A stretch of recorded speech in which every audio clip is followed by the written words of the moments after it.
আমি আমার রাজপ্রাসাদ ছেড়ে এই শূন্য ঘরে চলে আসলাম নতুন একটা ভিডিও নিয়ে। সো হ্যালো এভরিওয়ান, আসসালামু আলাইকুম। আমি আজকে রান্না করব হলো শাপলা দিয়ে ইলিশ মাছ রান্না করব। শাপলাটা আমি কখনোই খাই নাই, আজকেই ফার্স্ট টাইম খাবো। অন্যান্যদের খাওয়া দেখে আর কি স্বাদ হয়েছে, তাই শাপলাটা রান্না করতেছি। তো যেটা বলতেছিলাম যে আমার 52,000 ফলোয়ারের একটা পেজ ছিল, কিছু কিছু ভুলের জন্য আমার আমার নিজের ভুলের জন্য আমার আজকে এত বড় পেজটা ছাইড়ে নতুন করে আবার এই শূন্য থেকে শুরু করতে হচ্ছে। আশা করি সবাই আমাকে সাপোর্ট করবেন, আমিও ইনশাল্লাহ সবাইকে সাপোর্ট করব।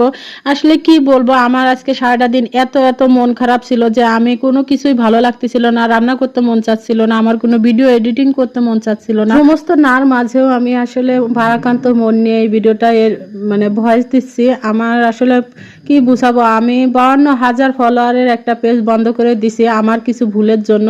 আমি ভিডিওর শুরুতে হচ্ছে কি গানে ব্যবহার করতাম, মিউজিক ব্যবহার করতাম, সেটার জন্য আমার কপিরাইট